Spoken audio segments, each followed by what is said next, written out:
Halo, pagi ini saya mewakili IMC bergabung bersama kawan-kawan relawan drone di acara ini bangunan PNBB. juga tidak boleh, Kita ikuti ya. Penerbangan drone ada di sini. Nah, kalau di dalam sini malah aman, di dalam sini aman. Ya, tapi tetap izinnya tetap ya. Tapi kalau di luarnya ini, karena ini adalah pesawat akan melakukan pendekatan ataupun take off ke sini, nah itu pendekatan. Ini yang lebih rendah tidak diperbolehkan, ini yang lebih tinggi diperbolehkan, karena memang elevasinya beda, area pendaratannya beda. Oleh karena itu kenapa kami melakukan assessment terhadap hal tersebut. Kami lanjutkan, mungkin tidak terlalu detail di sini. Ini contoh-contoh saja drone Blok M terhadap KKOP 3 bandara. Drone-nya ada di sini.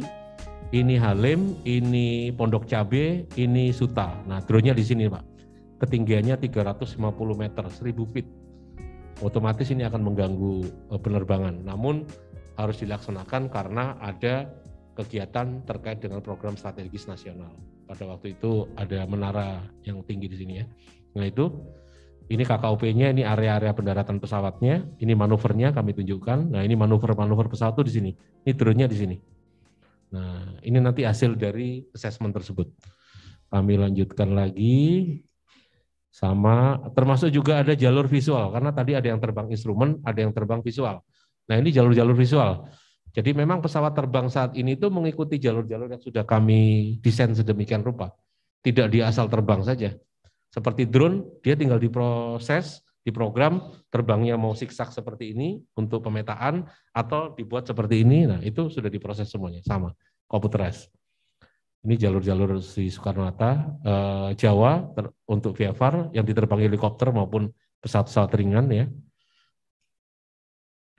Nah, jadi ruang udara itu didesain seperti ini, Pak.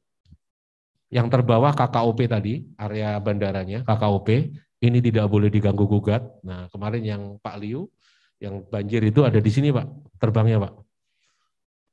Loh kok boleh? Boleh, tapi persyaratannya itu tadi, apa saja harus dilengkapi.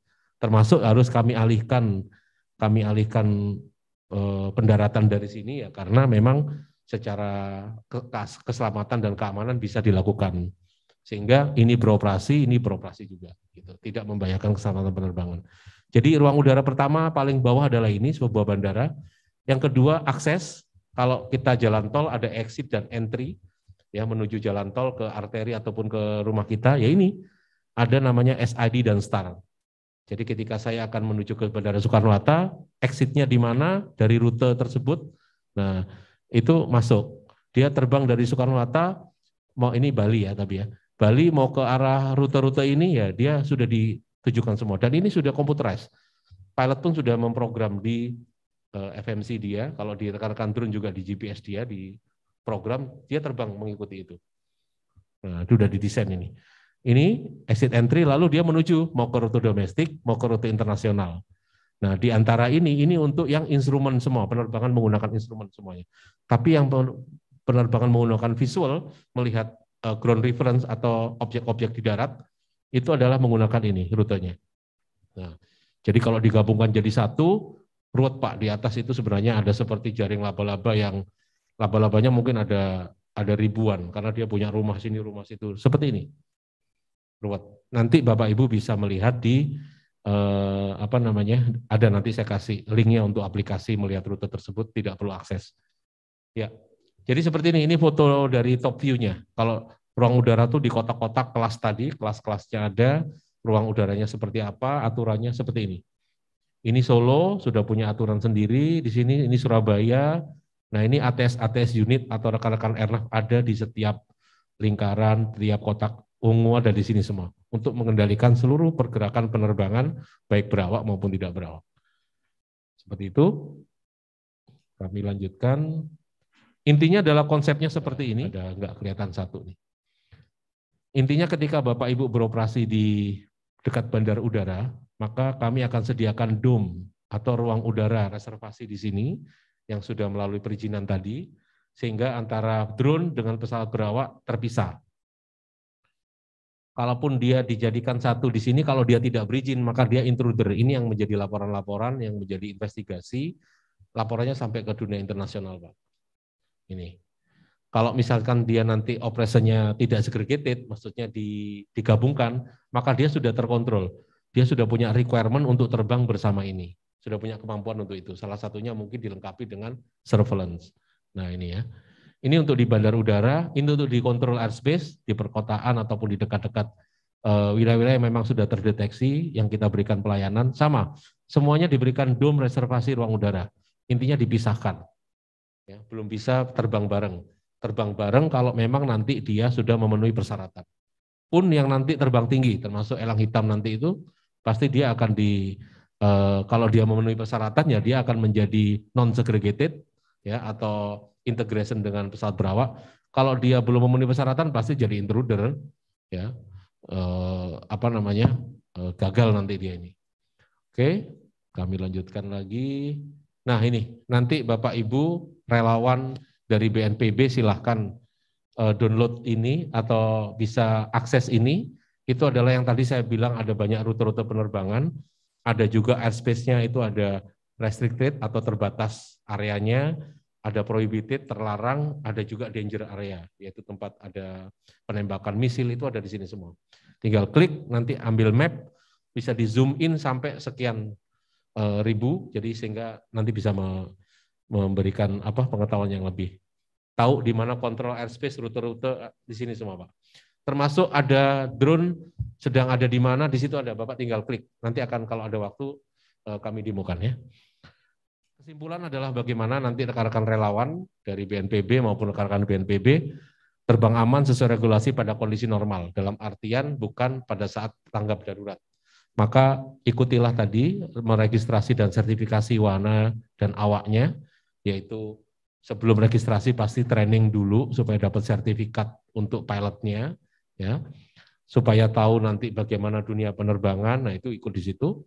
Surat permohonan assessment, notem, kalau memang itu multi area, tidak hanya satu lokasi, maka ke kantor pusat. Kalau single area ke kantor cabang terdekat. Surat izin pengoperasian dari DJI Kemenhub, koordinasi pengoperasian dengan Airnav setempat, itu pasti. Lalu akan diterbitkan notem oleh Airnav, lalu melaporkan pasca kegiatan bahwasanya semua berjalan dengan aman, tidak ada komplain, di cross check dengan laporan dari Airnav. Nah, seperti itu biasanya. Lalu bagaimana kondisi darurat? Maka ya registrasi, sertifikasi diabaikan dulu karena tadi rapid mapping diperlukan untuk kebencanaan.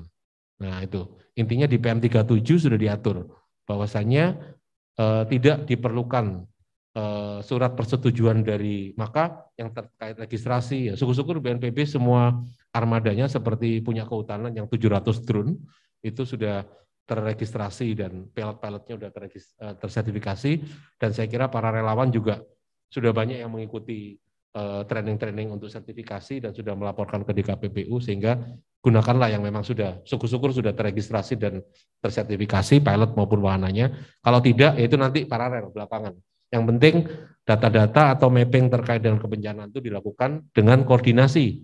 Jadi langsung koordinasi dengan, misalnya kemarin di Mamuju, ya sama Airnav Mamuju. Airnav Mamuju nanti minta ke Airnav Makassar.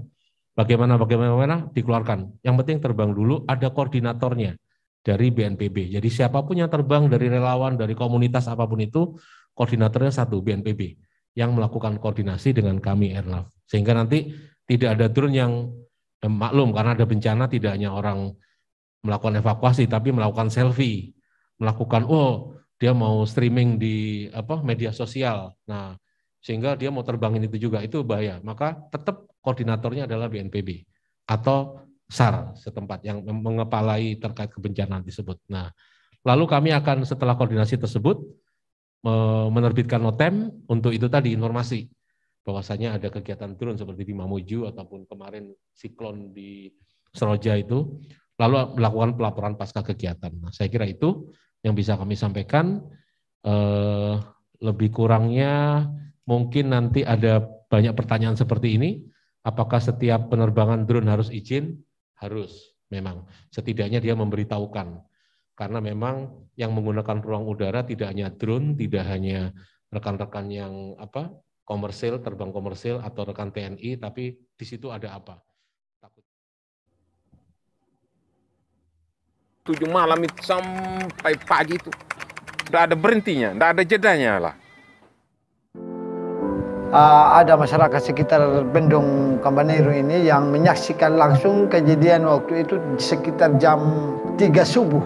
Tiang atau bantalan bendung ini patah. Jadi waktu itu air sudah di jalan raya, di jalan aspal.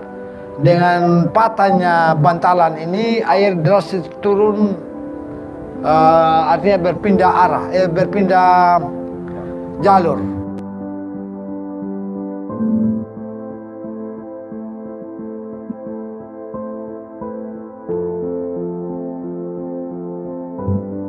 Anginnya itu memang ya suasananya sangat mencekam pada saat itu.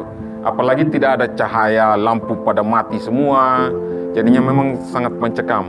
Karena deru angin itu terasa sekali. Atap-atap rumah itu sampai bunyi keras sekali. Dan bunyi dahan-dahan itu, dan kita dengar juga ada dahan yang patah, yang tumbang itu kena rumah-rumah penduduk. Itu terasa dan itu sangat mencekam sekali. Posisi didapatkan oleh asing. Yang di Palu itu banyak banget tim pilot drone asing yang bisa terbang. Australia, yang saya tahu ada Australia itu mereka bisa sampai share juga di webnya. Saya lupa nama timnya apa. Kemudian Korea, Jepang juga terbang. Padahal waktu di Lombok saya ingat banget data ini data yang krusial loh, data yang sangat penting. Nggak boleh sembarangan orang bisa dapetin data ini. Nggak boleh sampai keluar ke asing. Itu yang Palu ini nyesek banget, kita nggak bisa terbang dan ternyata data ini malah didapat sama orang lain. Ada 2 contoh kasus yang akan saya ceritakan. Pertama saat proses mitigasi atau pengurangan risiko bencana, dan yang kedua saat emergency response. Dan apa yang bisa kita pelajari di keduanya? Yang pertama, studi kasus yang pertama saat disaster risk reduction di banjir bandang di Negeri 5 tahun 2013 pada Negeri 5 ini di Ambon, di Maluku. Sorry. Ya, ini lokasinya. Negeri 5 ini sebuah desa, nama sebuah desa di Maluku. Jadi pada tahun 2013 itu pada saat musim penghujan, sungai di Negeri 5 itu tetap kering. Masyarakat bingung kok tetap kering ya, harusnya saat musim penghujan sungai di sini itu ada airnya. Tapi kalau mereka mau lihat ke hulu juga mereka nggak cukup, effortnya cukup tinggi gitu ya. Kemudian ada inisiatif dari pemerintah lokal untuk coba deh kita coba terbangkan drone. Kebetulan waktu itu ada teman-teman dari Bandung juga ada yang diminta untuk nerbangin drone-nya. Kita ya diterbangkan drone ke hulu, kemudian dibikin 3D modelnya. Teman-teman di sini lihat ada trap water, ada air yang terperangkap karena ada landslide di sini, ada longsor. Ada longsor, ini riverway-nya, sungainya ya. Ini Negeri 5-nya, desa Negeri 5-nya. Dibikin situation map dan diidentifikasi. Kemudian dianalisis dibikin topographic modeling, dan dianalisis ini diperkirakan beberapa bulan kemudian akan terjadi banjir bandang karena longsoran di sini tidak akan bisa terus membendung air. Sebelum terjadi banjir bandang, dilakukan evakuasi oleh BPBD setempat. Dan local government setempat. Yang ingin dan berhasil dievakuasi, ribuan masyarakat desa berhasil dievakuasi. Yang ingin saya sampaikan di sini adalah bagaimana teknologi ini, bagaimana kemampuan yang dimiliki oleh teman-teman pilot drone di sini, komunitas drone di sini bisa menyelamatkan jiwa manusia. Kalau misalkan kita tidak diidentifikasi dulu, kita tidak analisis dulu, entah berapa banyak jiwa yang melayang. Meskipun pada akhirnya berita yang muncul seperti ini. Berita yang muncul di Jakarta Post, 8 orang meninggal di longsor Maluku. Jadi tetap buat media itu tetap bad news is a good news ya. Tapi yang ingin saya sampaikan di sini, ditekankan di sini bahwa teknologi yang teman-teman miliki, skill yang teman-teman miliki itu bisa menyelamatkan jiwa manusia. Meskipun tidak akan dilihat oleh media gitu. Tapi tetap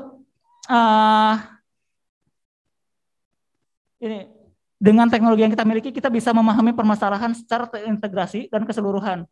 Sehingga kita bisa memberikan solusi yang tepat untuk permasalahan tersebut. Jadi, dan data spasial yang di-provide oleh UAV merupakan cara yang optimal untuk memahami permasalahan tersebut. Dalam kasus ini ya, disaster risk area di sebuah daerah. Jadi better understanding, better planning, save life. NGO semuanya saya datengin, kami datengin. Pemerintah kami deketin BNPB, kebetulan ada teman yang di BNPB, kemudian di bisnis sektor. Ini saya pengen apresiasi banget teman-teman yang di bisnis sektor, teman-teman lokal di Bandung yang bersedia meminjamkan drone-nya dan meminjamkan juga staff-staffnya, bahkan mengeluarkan uang untuk membiayai kami ke daerah-daerah. Ada Maven Studio, kemudian ada Labru dengan betanya, kemudian ada Java Drone di Surabaya, Terra Drone yang dulunya Aero Geosurvey, ini yang awal-awal banget mendukung kami. Kemudian Zenith, semua sampai saat ini mereka menyatakan kami siap terbang. Kami siap terbang mendukung Sky Volunteer dan penanggulangan bencana di Indonesia saat emergency response maupun saat disaster risk reduction. Asal dapat izin terbang. Dapat izin terbang dan dapat rekomendasi dari BNPB gitu. Kemudian barusan banget juga teman-teman dari Lapan juga udah siap support. Ya kebetulan teman-teman kuliah, saya jadi dulu sempat mikir Pak, kenapa saya harus kuliah di penerbangan? Karena kalau ilmunya saya udah lupa, tapi teman-temannya yang nggak pernah lupa saya. Mereka yang siap bantu, siap support, menyediakan teknologi-teknologinya dan tenaganya. Yang berikutnya ini the power of data yang ingin saya sampaikan. Ini ilmu dari Bang Raja yang akan menyampaikan materi nanti siang, yang membuat bikin Sky Volunteer bahwa kita harus melakukannya sampai akhir gitu. Di awal-awal yang kami lakukan hanya dua ini nih, data akuisisi dan data processing. Cuma akuisisi data, ngambil data, terbang, kemudian diproses. Ini yang waktu di Lombok ya, diproses, kemudian sisanya kami supply datanya ke BNPB. Ternyata ini aja nggak cukup nih. Kami harus melakukan beyond flight gitu. Lebih dari sekedar terbang. Kami harus melakukan bagaimana data-data ini lebih bermanfaat dan lebih berdampak. Setelah diproses, kami lakukan kerjasama dengan Inspire. Dari Inspire melakukan data analisis, karena di sana juga teman-teman peneliti hadir. Kemudian bagaimana memvisualisasikan datanya agar bisa lebih diterima oleh masyarakat dan mendiseminasikannya. Jadi kalau waktu di Lombok itu kami hanya berhenti sampai processing, udah kami serahkan. Dengan bekerjasama dengan Inspire, dengan BNPB, kami bisa melakukannya lebih dari itu. Jadi biasanya kalau dengan Pak Am sejak dari Mamuju itu ya, Mamuju, Sumedang, Kalsel, itu Pak Am di direktorat sebelumnya langsung bikin hasil kajiannya dan disampaikan, didiseminasikan. Di waktu NTT juga sama seperti itu. Oke, yang terakhir, what should we do next? Apa saja yang harus kita lakukan? Ini masih banyak PR-nya.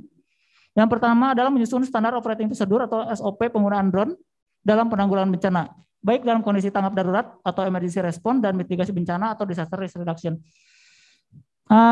Ini yang sedang dilakukan oleh teman-teman BNPB, baik dan juga kami lakukan. Jadi ini masih PR dan bahkan akan perlu masukan dari berbagai pihak, baik dari pemerintah, baik komunitas. Nanti akan coba kami bikin FGD-nya. Yang berikutnya mendata dan membangun jaringan pilot drone dan komunitas pilot drone di seluruh Indonesia. Ini yang sudah dilakukan oleh teman-teman Pusdatin sekarang sepertinya ya. Dari FASI, APDI, ASTTA, Skygrapher, Sky Volunteer, dan komunitas drone lokal dan sebagainya. Berdasarkan informasi dari Pak Agung Syarki, yang sudah sertifikasi basic remote pilot itu sudah ada 2.420 orang. Yang melakukan sertifikasi remote pilot license ada 412 orang, dan kelas khusus instansi ini yang dari pemerintahan ada 520 orang. Ini yang sudah tersertifikasi sudah sebanyak ini. Yang belum tersertifikasi masih banyak lagi. Bahkan teman-teman daerah protes terus. Ini kapan nih daerah ini? Kalau ke Jakarta repot nih kita katanya. Repot, harus ongkosnya segala macamnya, repot banget. Maka nunggu sertifikasi. Ini potensi yang bisa kita berdayakan. di kemudian hari baik untuk saat proses disaster risk reduction maupun emergency response. Yang berikutnya adalah meningkatkan kapasitas BPBD dan relawan kebencanaan, terutama BPBD. Tadi berdasarkan catatan saya nggak tahu, kalau nggak salah hampir BPBD di provinsi dan daerah juga udah punya drone ya Mas ya? Udah punya drone, tapi skillnya masih perlu di-upgrade. Dan ini apa ya? Ini juga PR kita bagaimana mengupgrade skill teman-teman di daerah, karena BPBD bagaimanapun ujung tombak di penanggulangan bencana. Terus yang berikutnya adalah ini yang akan kami lakukan, bikin aerial mapeton for disaster risk reduction. Jadi kita dalam waktu bersamaan, mungkin seminggu atau sebulan, kita mapping bareng di berbagai daerah Indonesia. Kita bikin berdasarkan data yang udah ada dari Inaris yang dibuat oleh BNPB. Ya mungkin ini kita ngasih kerjaan yang cukup banyak untuk timnya Pak Muji agar dapat izin terbang. Yang terakhir ada tadi ya, membangun server peta udara. Ini kenapa kita harus bikin server peta udara sendiri? Karena tadi ya kita jangan sampai menggunakan server dari luar. Karena bagaimanapun data adalah kekuatan. Dengan memiliki data yang cukup, dengan data yang banyak, dengan data yang valid, kita punya kekuatan untuk, kalau dalam konteks penanganan bencana, dengan data yang banyak ini kita bisa menyelamatkan jiwa manusia. Terima kasih. Terbang tinggi dan tetap membumi. Assalamualaikum warahmatullahi wabarakatuh. Ya, baik. Terima kasih. Saya akan menambahkan beberapa informasi terkait dengan kebencanaan atau kedaruratan ini. Karena tadi yang disampaikan oleh narasumber kedua memang terkait dengan adanya kendala-kendala, dan ceritanya sebenarnya hampir sama terkait wisata bencana. Ketika terjadi bencana di suatu tempat, maka data yang kami punya, penerbangan itu bisa naik lebih dari 10 kali lipat. Jadi kasus di Palu, 11 penerbangan atau 16 lah paling banyak per hari. Ketika terjadi gempa tsunami di Palu, itu traffic sehari mencapai 164 pergerakan. Jadi lebih dari 10 kali lipatnya. Karena memang tidak hanya untuk evakuasi, tidak hanya untuk SAR, tidak hanya untuk pertolongan dan bantuan atau memberikan logistik ya, penerbangan-penerbangan tadi, tapi juga media. Karena itu tadi disaster is good news gitu kan ya. Bad news is good news. Padahal juga banyak juga kan yang, nah, dan itu media sekarang udah pakai drone, udah pasti, tidak mungkin tidak pakai drone. Nah, sehingga memang kewajiban kami lah, tanggung jawab kami lah bagaimana mengatur penggunaan ruang udara di tempat atau lokasi disaster tersebut agar semuanya berjalan dengan baik dan selamat, aman. Nah, oleh karena itu kemungkinan waktu di Lombok tadi memang 2018 belum terkoordinir oleh BNPB, tapi setelah itu memang sudah dikoordinir oleh BNPB. Intinya bagi semua Sky Volunteer, anggota ataupun komunitas-komunitas yang memang ingin membantu terkait kebencanaan, memang seharusnya terkoordinir di BNPB. Karena memang nanti yang menggerakkan area mana dan siapa mengatur itu BNPB. Dan BNPB yang akan memberikan area kepada kami, RF setempat, untuk memplotting. Karena memang yang seperti Bapak katakan tadi, helikopter itu sudah mendaratnya di mana-mana. Tergantung di mana logistik mau ditaruh untuk teman-teman yang memang membantu evakuasi di sana. Jadi udah bukan tempat-tempat area lagi. Itu Palu. Mamuju itu biasa 4 pesawat per hari. 2 mendarat, 2 berangkat. Begitu bencana, 40 sampai 60 pesawat. Sehingga memang tanggung jawab kami untuk memanage bagaimana pergerakan antara yang berawak dan tidak berawak pada satu waktu untuk kepentingan SAR, pertolongan dan bantuan, evakuasi, maupun media, maupun tadi terkait pemetaan data berjalan dengan baik. Nah, intinya seperti itu. Intinya kesini udah bagus, saya kira, karena memang Pak Andri dari BNPB juga sering kontak saya, Pak, nanti rekan-rekan di Banjarmasin terkait bencana, udah aman, ini pesan kontaknya akan langsung dibuatkan notem. Intinya kami akan fasilitasi tersebut, karena memang secara peraturan atau PM 37 sudah disebutkan, terkait kedaruratan tidak diperlukan persetujuan atau izin, namun langsung berkoordinasi dengan Airnav setempat. Karena memang yang mengetahui kondisi traffic akan naik sekian persennya itu Airnav setempat. Karena sebelum ada heli, pesawat TNI ataupun pesawat SAR, pesawat lainnya itu mereka semua berplan mengajukan, oh saya mau ke Banjarmasin, oh saya mau ke Mamuju. Itu sudah kami tahu sehari sebelumnya, bahkan paling lambat 30 menit atau 1 jam sebelumnya. Sehingga nanti rekan-rekan, oh iya, drone sudah diplot di sini jam berapa saja, heli nanti akan terbang dari sini ke sini, media akan ngeliput di mana, itu sudah membuat sarapan pagi rekan-rekan Airnav yang di setempat. Nah, saya kira lebih ke sini lebih bagus, namun mungkin koordinasi harus lebih erat karena memang kami tidak akan melayani, bukan melayani, banyak operator drone, tetapi atas perintah dari BNPB karena yang menguasai untuk kedaruratan atau penanganan bencana pasti BNPB. Nah, apalagi namanya Inggris tadi, waduh, ini siapa? Apalagi Aero Geo Survey dulu yang sekarang Teradrone itu emang sudah sering meminta kami, nah karena kalau nggak salah waktu itu di Lombok itu Aero Geo Survey, waduh ini kok dari luar, apalagi ada berbarengan dari Australia juga kalau nggak salah. Jadi ini kalau yang aturannya memang kalau itu pilotnya dari luar negeri itu harus ada pendampingan. Nah sehingga memang perlu waktu, mungkin pada waktu itu 2018 Lombok seperti itu, namun kesini-sini Mamuju, Palu, alhamdulillah sudah Palu yang paling parah memang, yang nggak bisa. Nah apalagi terkait wilayah 3T, kami punya unit-unit Pak di sana, jadi disampaikan saja asal memang itu untuk keperluan itu langsung lewat BNPB kami akan support dari Airnav. Saya kira itu, terima kasih. Dan memang terkait kebencanaan itu antara gula dan semut ya, begitu ada bencana, wah itu tadi akhirnya terjadi tambahan korban, penerbangan juga Aceh itu juga seperti itu sama. Intinya Airnav akan siap dukung, siap bantu, tapi memang lewat satu pintu BNPB sehingga nanti jalurnya, oh ya ini grupnya BNPB aman, areanya pasti akan disediakan. Terima kasih.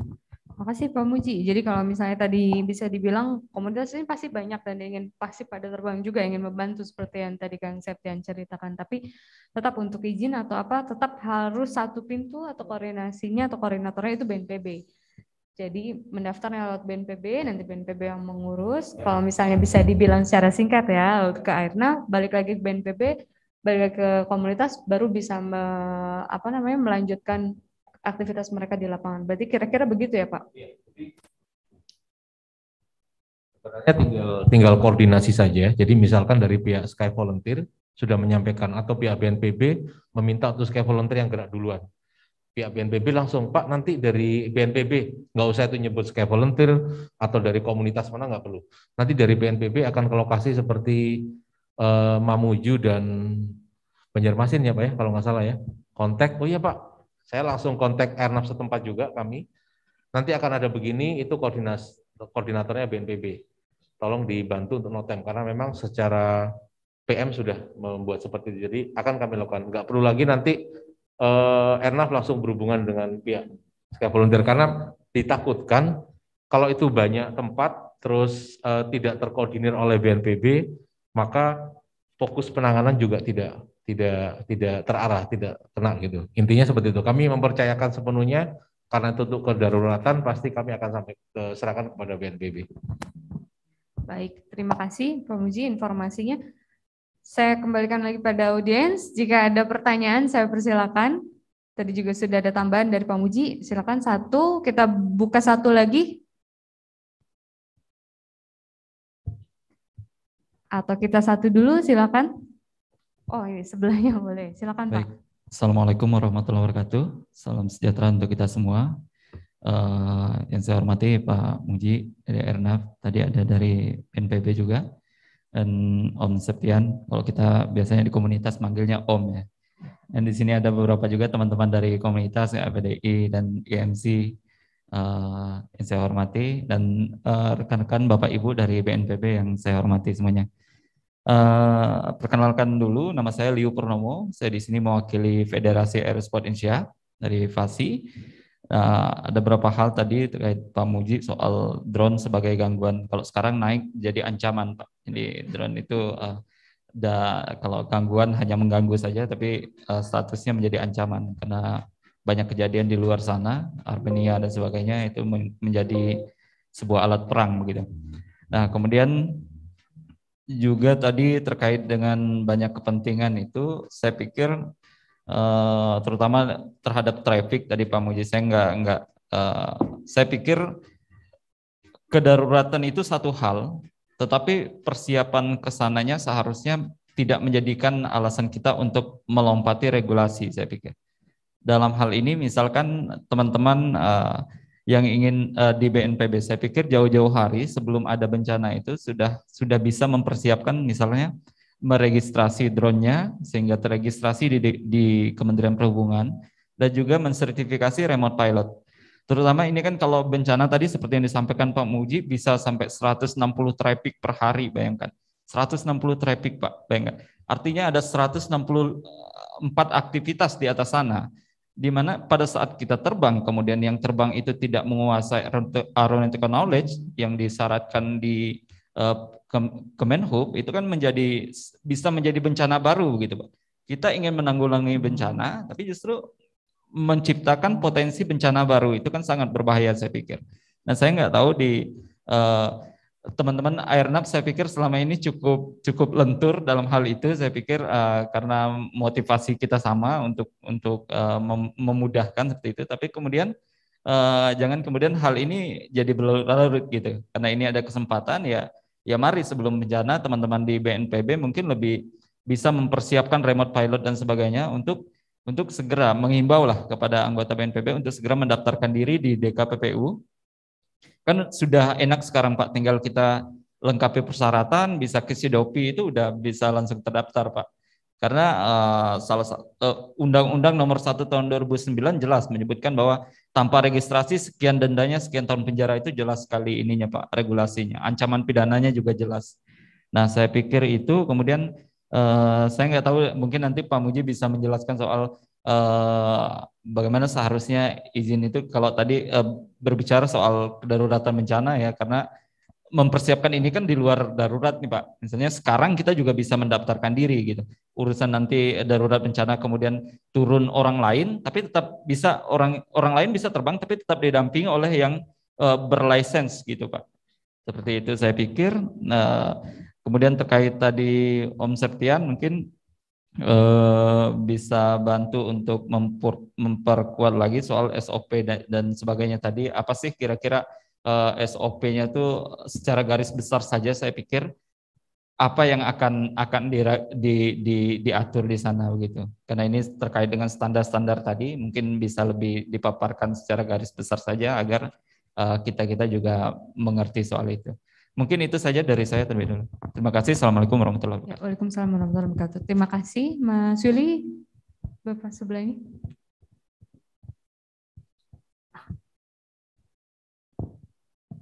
Baik, terima kasih. Assalamualaikum warahmatullahi wabarakatuh.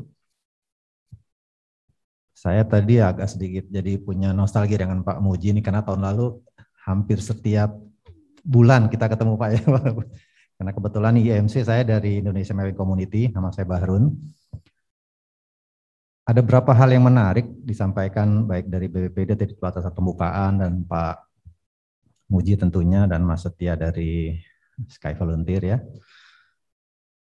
Tapi saya mau coba lihat sedikit barangkali kalau kita mengkaji kedaruratan tadi Om Liu juga menyampaikan bahwa darurat itu adalah satu hal, udah keniscayaan. Suatu hari kita akan ketemu.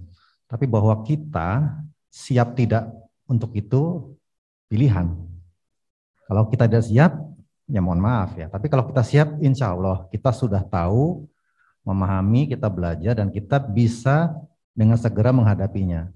Pengalaman yang dihadapi oleh kawan-kawan dari Sky Volunteer itu membuat sebuah pemahaman buat kita ya, bahwa kesadaran tentang bencana itu sebuah keniscayaan. Tidak bisa ditolak, apalagi dengan peta bencana yang sudah ada. Indonesia ini ring of fire, jadi mau berdiri di mana kita tidak bisa menolak bahwa kita sedang berada di daerah rawan bencana, tinggal kelasnya yang mungkin berbeda. Nah tapi kalau saya melihatnya kebetulan kami dari Indonesia Mapping Community alhamdulillah sudah punya alumni kira-kira 8.000 orang, ada di 413 kabupaten kota seluruh Indonesia, 34 provinsi hadir. Insya Allah kawan-kawan ini sudah punya apa yang disebut kapasitas. tapi juga perlu juga kemampuan. Nah, yang saya lihat pemberdayaan dari aset ini bisa dilakukan oleh kawan-kawan dari BNPB atau dari BBD ya. Kenapa ya? Karena tadi ceritanya Mas Satya tadi kita mau berangkatnya susah. Dan itu membuat kita dalam peraturan kita untuk kesegeraan itu jadi tidak tercapai. Lagi-lagi kemampuan kita untuk menyelamatkan jiwa jadi berkurang. Seandainya bahwa ada komunitas lokal atau kemampuan, saya bilangnya kemampuan yang bisa digerakkan, baik itu dalam mitigasi bencana atau katakanlah kita mempunyai kemampuan untuk membuat sebuah pemetaan data spasial, itu akan jauh lebih cepat. Tinggal stakeholder yang terkait mau dari SAR atau dari BPBD yang sekarang saya lihat BPBD sudah amat punya sistem yang baik ya. Luas tapi juga tangkas. Ini saya senang lihatnya, kita juga sudah berkorespondensi dan kawan-kawan. Mudah-mudahan kesadaran dan kesiapan terhadap bencana ini menjadi satu kesatuan. Jadi tidak bisa hanya sadar saja tapi tidak siap, tapi juga tidak bisa siap tapi nggak sadar gitu. Itu yang akan membuat bencana seperti yang tadi cerita di Sumedang itu memang menjadi harusnya mau nggak mau harus jadi satu milestone bahwa kita harus berubah, tidak bisa tidak. Itu satu. Terus yang kedua, kita melihat bahwa kebencanaan ini tidak bisa dilakukan atau ditanggapi dengan satu waktu yang pendek. Hampir tidak bisa. Karena ada yang namanya tanggap darurat, mohon maaf nanti kalau dikoreksi dari kawan-kawan BPD. Kalau pemantauan saya, pengalaman saya basis saya arsitek. Jadi saya melihat ada tanggap darurat, itu yang tadi cerita Mas Rim, mau nggak mau harus 24 jam sampai. Mau nggak mau kita harus punya data spesial secepatnya untuk mitigasi bencana. Tapi jangan lupa ada namanya masa penanganan dan yang kedua recovery. Lagi-lagi kawan-kawan yang punya kapasitas di daerah di tempat-tempat tertentu yang terjadi bencana harus digerakkan, harus dimampukan untuk melakukan kontinuitas. Karena recovery ini tidak mungkin tidak akan menjadi bagian yang butuh waktu, tenaga dan lumayan panjang. Jadi kadang-kadang saya melihatnya kita terlalu fokus pada saat tanggap darurat. Kemudian pada saat recovery lupa. Asetnya kan dengan timnya nggak mungkin setahun di situ kan ya. Kedaruratan itu penting, tapi recovery itu adalah suatu hal yang harus diperhatikan juga. Mungkin dari saya melihatnya sedikit dari arah perspektif yang berbeda, tapi mudah-mudahan kami sudah hadir dan kami akan siap membantu pada saat nantinya dibutuhkan. Terima kasih. Assalamualaikum warahmatullahi wabarakatuh.